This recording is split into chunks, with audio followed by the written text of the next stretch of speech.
Hello friend, নমস্কার সবাইকে। আজকে আমি আপনাদের সাথে একটি বিশেষ মুহূর্ত শেয়ার করব।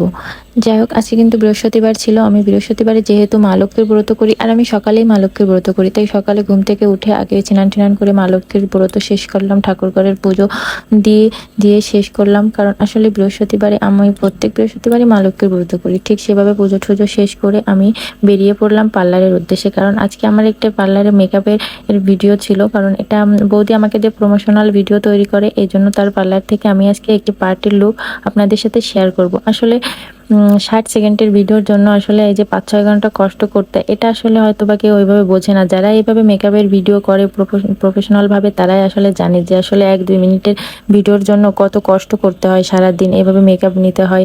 আসলে মেকআপ করা কিন্তু অনেক কষ্টের একটা কাজ। এটা 1-2 মিনিটে হয় না। একটা পার্টি মেকআপ বলেন, ব্রাইডাল মেকআপ বলেন, 1-2 ঘন্টার সময়।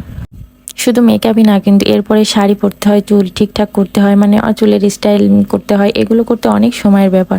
আমরা শুধু ক্যামেরার সামনে 1-2 মিনিটের ভিডিও দেখি আর ভাবি কি হয়তো জিনিসটা অনেক সহজ। আমিও একটা সময় ছিলাম, এগুলো অনেক সহজ মনে করতাম, ইজি মনে করতাম। আসলে এর পিছনে অনেক পরিশ্রম করতে হয়, অনেক সময় দিতে হয়।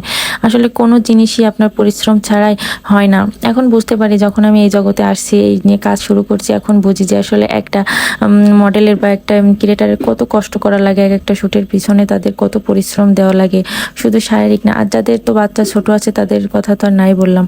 দেখেন, আমি কিন্তু চলে আসছিলাম যে জায়গায় আসলে আমি ছবিগুলো উঠবো, ফটোশ্যুট করব। আমার ক্যামেরাম্যান আমাকে এই লোকেশনে নিয়ে গেছিলো। লোকেশনটা অনেক সুন্দর ছিল।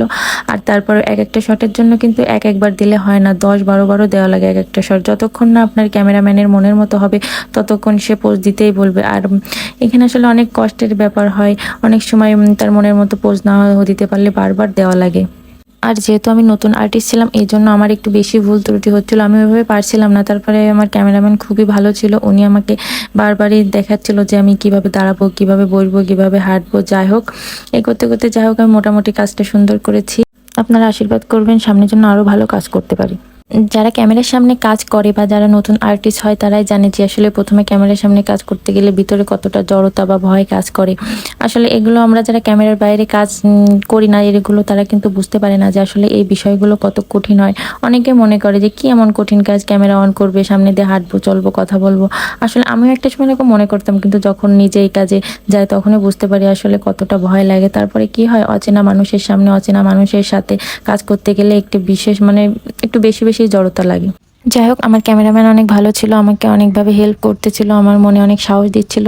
আমি এই জন্য ভালোভাবে ভিডিওটা করতে পারছি। আর ধন্যবাদ সবাইকে আমার ভিডিওটা দেখার জন্য। আর